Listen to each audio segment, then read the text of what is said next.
네, 오늘 제주도에서는 올여름 첫 번째 장맛비가 내리고 있습니다. 예년보다 일주일 빠른 장마인데 주말에는 전국에서 비가 올 거라는 예보도 있습니다. 1호 태풍 소식도 들리는데 자세한 날씨 상황과 전망 김동혁 기상전문기자와 알아보겠습니다. 안녕하십니까? 네, 안녕하세요.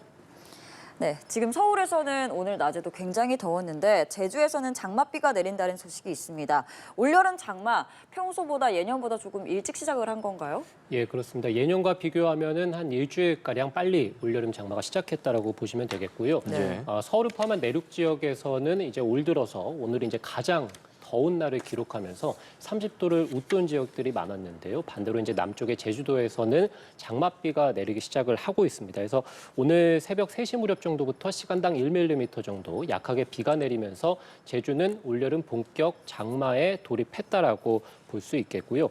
오늘 지금까지 내린 총 강수량이 제주 산간은 6mm가량이고요. 제주 고산에서는 2.4mm 정도입니다. 지금도 약하게 장맛비가 내리고 있습니다만 오늘 하루만 놓고 본다면 굉장히 좀 약한 비가 계속해서 하루 종일 이어진다라고 볼 수 있겠고요. 다만 습도가 지금 70%입니다. 그래서 내륙 지역을 중심으로는 아직까지는 그래도 낮에는 좀 덥습니다만 아침과 밤에는 이제 좀 서늘한 기온이 아직까지는 남아 있는데 제주도는 지금 습도가 70%를 넘어가면서 굉장히 습한 더위가 앞으로는 밤까지 이어진다. 그래서 우리가 장마철을 떠올려 보면 굉장히 습하고 비가 많이 내리고 비가 내리지 않는 날을 중심으로는 습한 폭염이 이어지는 이런 것들이 일반적인 장마철인데요. 제주도는 이런 평균적으로 우리가 알고 있는 그런 장마철에 오늘부터 이제 들어간다라고 볼 수 있겠습니다.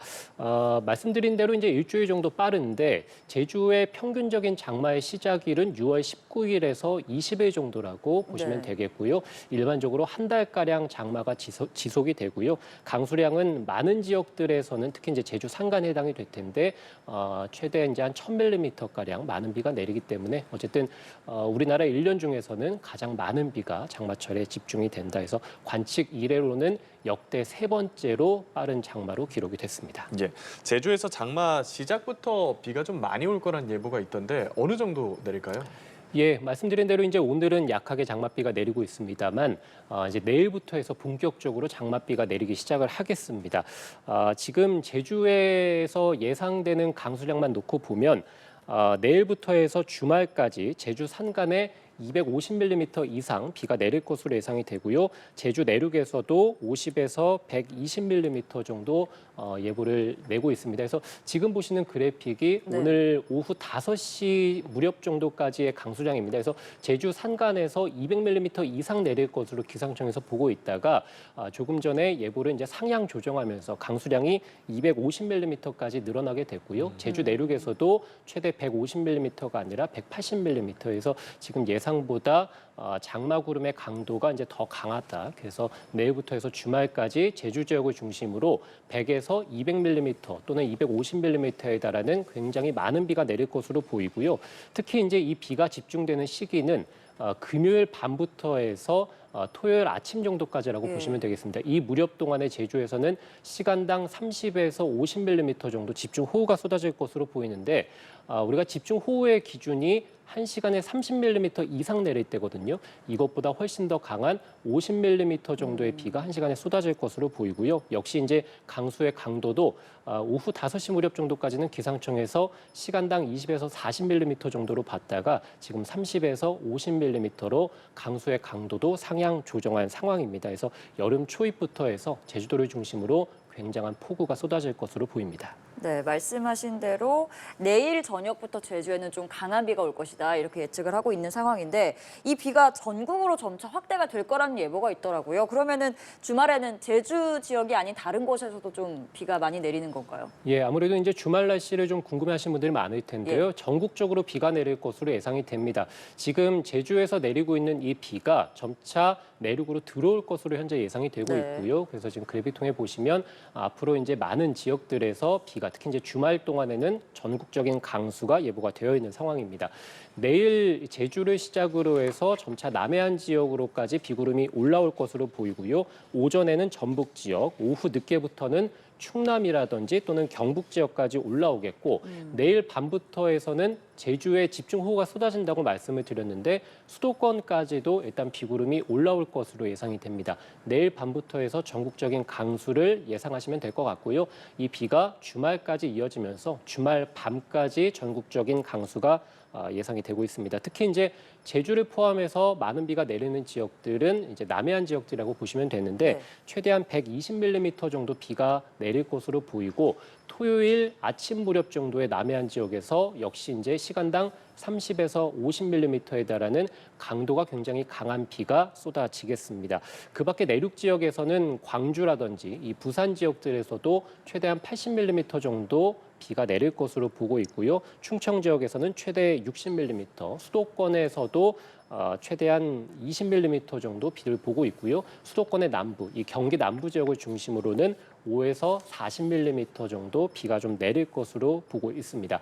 제주와 남해안 지방을 중심으로 시간당 30에서 50mm라고 말씀을 드렸는데요. 네. 예. 토요일 오전 무렵에는 남부 지방과 충청 이런 내륙 지방을 중심으로도 시간당 10에서 30mm에 달하는 집중 호우가 예상되고 있습니다. 예. 올해 장마가 일찍 시작됐으면 그만큼 좀 일찍 끝나줘야 납득이 가능할 것 같은데 어떻게 계속 이어질까요? 얼마나 지속될까요? 예, 뭐 조금 전에 이 평균 장마의 어떤 이 특성을 표로 좀 확인도 하셨습니다만 예. 대략 한 달 정도 우리가 이제 평균적으로 장마 기간을 생각을 하고 있는데 올여름 장마가 일주일 정도 빨리 시작을 했으니까 우리가 이제 평균적으로 본다면 제주 지역의 장마는 일주일 정도 빨리 끝나는 그래서 우리가 평균적으로 보면 7월 중하순에 장마가 끝나게 되거든요. 그래서 예. 뭐 그렇게 생각할 수도 있습니다만 사실 장마의 시종은 우리가 이제 예측하기가 좀 어려운 면이 있기 때문에 장마가 좀 일찍 시작했다고 해서 올여름 장마가 일찍 끝난다고 보기는 어려울 것으로 보이고요. 특히 이제 지금 주말 동안에 전국적으로 비가 내린다고 말씀을 드렸는데 사실 내륙 지역에서 내리는 비는 엄밀히 말하자면 장맛비는 아닙니다. 그래서 예. 내륙 지역에서 주말에 비가 내린다고 해서 장마가 시작됐다라고 보기는 어렵고요. 예. 내륙 지역의 장마는 평균 정도인 다음 주 중반 이후에 시작할 것으로 현재 예상이 되고 있습니다. 장마 평균 기간이 말씀드린 대로 한 달이기 때문에 어쨌든 7월 하순 정도까지는 올여름 장마가 이어진다라고 보시면 되겠고 한 달 기간 동안 말씀드린 대로 500mm, 많은 곳은 1000mm가량 그래서 1년 중에 가장 많은 비가 올여름에도 내릴 것으로 보이고요. 특히 7월 달과 8월 달에 대략 한 100에서 300mm 정도 많은 비가 내리고요. 6월 달에도 100에서 170mm 정도 올여름에 비가 내릴 것으로 현재 예상이 되고 있습니다. 네, 그리고 저희가 최근 일을 생각을 해보면은 그 영남 지역에 산불이 크게 났었잖아요. 이렇게 산불이 크게 나면 나중에 이거 비 오면 산사태로 이어질 수 있다라는 우려가 있었는데 지금 상황은 좀 우려할 만한 상황인지 어떤지도 말씀해 주시죠. 예, 아무래도 말씀해 주신 대로 지난 봄철에 경남의 산청, 하동 이 지역을 중심으로 역대 가장 큰 산불이 발생하게 됐죠. 이로 인해서 안타까운 인명사고 그리고 이제 재산 피해도 크게 일어나게 됐고 특히 이제 산림 피해 면적이 굉장히 광범위하게 됩니다. 우리가 상식적으로 이 산림 피해가 굉장히 크면 비가 내렸을 때 아무래도 토양을 단단하게 고정해주는 나무가 훼손됐기 때문에 산사태 발생 우려가 그만큼 이제 크다라고 생각을 해볼 수 있을 텐데요. 실제적으로 국립산림과학원에서 조사를 해보면 산불 피해 지역의 경우에 산사태 발생 비율이 일반 산림과 비교해서는 많게는 200배까지도 이제 늘어날 수 있다라는 과학적인 분석이 있고요. 지금 그래픽은 이제 토사 유출량인데요. 실제적으로 2000년에 강원도 고성에서 굉장히 큰 역대 손에 꼽을 만한 산불이 발생했습니다. 이후에 2년 정도 있다가 토사 유출량을 살펴봤는데요. 예. 토사 유출이라는 것은 산사태는 결과적으로 산에 쌓여있는 토양이 흘러내리는 거죠. 네. 유출이죠. 그래서 토사 유출량이 일반 산림과 비교해서 얼마나 많은가를 봤더니 1년 동안 1헥타르당 14톤가량 토사가 유출이 됐습니다. 예. 이것은 일반 산림과 비교해서 토사 유출량이 9배가량 많은 겁니다. 그러니까 네. 실제적인 조사를 통해서도 역대 큰 산불이 발생한 지역에서는 토사의 유출이 그만큼 많다, 높다라고 볼 수 있습니다. 그만큼 산사태 위험도 커지게 되는 것이고 산림청에서 과학적으로 분석을 하게 됐습니다. 우리가 아무래도 말씀드린 대로 산불이 발생하게 되면 나무의 뿌리가 훼손되고 부패되기 때문에 그만큼 토양의 물리적인 힘이 약해지고 그러다 보면 많은 비가 내렸을 때 경사면에 따라 비만 흘러내리는 것이 아니라 약하게 이제 형성되어 있는 토양도 같이 흘러내리면서 산사태가 발생할 수밖에 없고요. 이것이 이제 우리가 말뚝 효과라고 하는데 이것이 이제 약해질 수밖에 없는 것이고요. 또 한 가지는 우리가 보통 비가 내리면 땅속으로 많이 빗물이 흘러 들어가게 되죠. 그런데 토양의 물리적인 힘이 약하게 되면 빗물이 토양으로 흘러 들어가는 것이 아니라 토양을 경사면에 따라서 이제 산 비탈면을 따라서 계속해서 흘러내리다 보니까 산사태 위험이 커지게 됩니다. 우리가 바로 이것이 이제 우산 효과인데 이것도 줄어들게 됩니다. 그래서 말뚝 효과, 우산 효과가 줄어들고 약해지다 보니까 아무래도 산사태 발생 우려가 일반 산림보다는 큰 산불이 난 지역을 중심으로 일어날 수밖에 없습니다. 이에 따라서 산림청과 지자체에서는 지금 장마가 이제 시작되기 전에 산 경사면 아래에 골마기 공사, 그래서 이제 소형댐과 비슷하다고 보시면 되겠습니다. 산사태가 일어났을 때 밑에 이제 민가까지 흘러내리지 않도록 약하게 이제 댐을 이제 형성한다라고 보시면 되겠고, 이것을 이제 만들 수 없는 지역들을 중심으로는 임시로 마대를 좀 높이 설치를 하는 작업도 하고 있습니다. 다만 말씀드린 대로 산사태가 우려되는 지역들, 그러니까 산림 피해가 큰 지역들이 워낙에 광범위하기 때문에 작은 골짜기 아래에 있는 민가들은 소외될 수밖에 없습니다. 그래서 어쨌든 올여름 전체적으로 본다면 산사태 우려가 굉장히 크다고 보여집니다. 매년 장마철이면 산사태로 인한 재산 피해, 인명 피해가 크게 발생하는데 그러면 시청자분들께서 어떤 점 좀 조심하셔야 될까요? 기본적으로 본다면 비가 많이 지금 올여름철에 예보가 되어 있기 때문에 일상생활 중에서는 산과 가까이에 있는 주택이라든지 건물을 중심으로 해서는 미리 배수 시설을 좀 점검해 주시는 게 좋을 것 같고요. 우리가 산사태 정보 시스템이라는 홈페이지가 있습니다. 산림청에 들어가시면 확인할 수 있는데 또 스마트폰에서는 스마트 산림 재난 어플도 있거든요. 이곳에 들어가시면 내가 있는 지역, 내가 사는 지역 주변에 산사태 위험 지도를 확인하실 수 있습니다. 그래서 내가 사는 지역 주변에 얼마나 산사태가 위험한지 또 어느 곳인지 이것들을 미리 좀 확인해 주시면 좋을 것 같고, 실제적으로 산사태가 일어날 경우에는 빨리 대피를 해야 되기 때문에 대피소도 바로 이곳에서 이제 확인을 하시면 될 것 같고요. 특히 이제 산사태가 발생했을 때는 빠르게 대피를 하고 산사태 방향과 멀어지는 방향으로 특히 이제 대피를 하셔야 되고 가장 안전한 높은 곳으로 대피가 필요합니다. 또 산사태가 발생하기 전에는 우리가 전조 증상이 있습니다. 그래서 아무래도 산사태가 이제 빗물과 함께 흙탕물이 빠르게 내려오기 때문에 우리가 이제 계곡에서 평소보다 흙탕물이 많이 밀려온다거나 또는 땅이 울리면서 그러니까 소리가 나는 것이죠. 산비탈에서 갑자기 많은 양의 물이 샘솟는 경우, 이런 것들이 산사태 전조 증상으로 알려져 있는데 지금 제가 말씀드린 이런 전조 증상은 이미 산사태가 일어나는 초입이라고 볼 수도 있기 때문에 가장 중요한 것은 호우특보가 내려져 있고 내가 사는 지역에 산림청에서 산사태 경보를 내렸다면 외출을 자제하는 것만이 인명피해, 재산피해를 막는 데 있어서 가장 중요하다라고 보여지고요. 특히 이제 산 경사로 근처로의 접근을 하지 않는 것, 이것이 무엇보다 가장 중요하겠습니다. 알겠습니다. 장마철이 다가오고 있는 만큼 피해 없도록 미리 대비를 하셔야 할 것 같고요. 그리고 또 올해 1호 태풍이 지금 북상 중이라는 소식도 있습니다. 우리가 제주 지역을 본다면 장마가 평년보다 일주일가량 빨리, 그러니까 역대 3번째로 빨리 시작하면서 여름 초입부터 해서 이례적인 날씨를 지금 경험을 하고 있는 건데요. 태풍 역시도 마찬가지입니다. 통상 태풍은 우리나라의 여름철에 다가온다고 생각을 하시는데 태풍의 발생은 사실은 겨울철에도 발생하거든요, 바다에서. 그래서 1월 달부터 5월 달까지 통상적으로 한 2-3개 정도의 태풍이 바다에서 만들어지는데 올여름, 그러니까 올해 같은 경우에는 1월 달부터 5월 달까지 태풍이 단 1개도 만들어지지 않았습니다. 6월 달에 첫 태풍이 만들어지면서 굉장히 이례적으로 늦은 첫 태풍이 이제 만들어져서 북상을 하고 있습니다. 지난 11일 9시에 발생을 했고 현재 베트남과 필리핀 사이의 바다에서 북상을 하고 있습니다.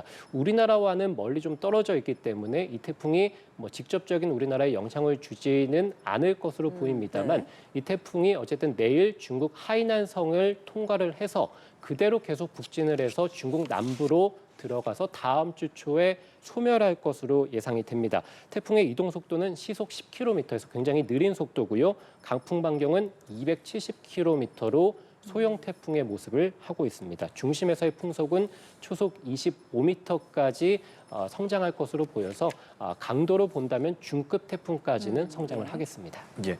그래도 간접적인 영향은 좀 있을 것 같은데 우리나라 날씨에 어떤 영향을 주게 되겠습니까?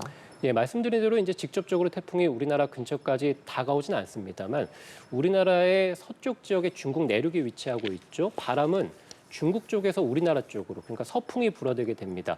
이 태풍이 중국 내륙에 주말을 지나서 소멸한다라고 말씀을 드렸는데 이 태풍이 열대지방부터 수증기를 몰고 와서 중국 내륙에 그대로 이제 소멸하면서 뿌리게 됩니다. 그러면 이 중국 내륙에 머무는 태풍이 몰고 온 수증기가 바람을 타고 서풍을 타고 우리나라로 들어올 가능성이 있겠죠. 그래서 지금 토요일까지 전국적인 강수를 말씀드렸는데 다시 일요일부터 해서 월요일까지 전국적인 비를 기상청에서 보고 있습니다. 이때 중국에 남겨져 있는 수증기가 서풍을 타고 우리나라로 들어온다면 그리고 이제 한반도 북쪽에는 우리가 이제 흔히 말하는 봄 기온이라고 하는 그러니까 차가운 공기덩이가 한반도 상공으로 남아 있는데 서쪽에서 뜨거운 열대 지방의 수증기가 들어오고 남쪽으로도 더운 공기가 들어오고 북쪽으로는 차가운 공기가 위치하게 된다면 서로 성질이 다른 공기들이 뒤섞이면서 일요일과 월요일에 대기가 매우 불안정해질 수 있습니다. 이렇게 되면 장마철 마냥 전국적인 비라기보다는 굉장히 좁은 지역에서 강한 비구름대가 형성이 되면서 집중호우가 쏟아질 수 있습니다. 기상청에서는 일요일과 월요일로 그 시점을 보고 있고요. 태풍의 간접적인 영향으로 인해서 일요일과 월요일에 많은 비가 내릴 가능성이 있습니다. 네, 이렇게 태풍도 올라오고 장마철도 본격적으로 시작을 하고 본격적인 여름 날씨가 된 것 같습니다. 뭐 이번 여름에 얼마나 더울지 또 비가 온다면 얼마나 올지 좀 종합적인 전망도 한번 해주신다면요. 예, 뭐 만만치 않을 것으로 보입니다. 그래서 지금 오늘 같은 경우가 장마의 시작이라고 말씀을 드렸는데 내륙 지역에서는 올해 들어서 이제 가장 뜨거운 날을 한번 보내게 됐고 제주에서는 이제 장맛비가 앞으로 이제 굉장히 많이 쏟아질 것으로 보이고 이런 현상이 올여름 내내 좀 이어질 것으로 보입니다. 그래서 장마철 동안에 평년보다 많은 비가 내릴 것으로 기상청에서 보고 있고요.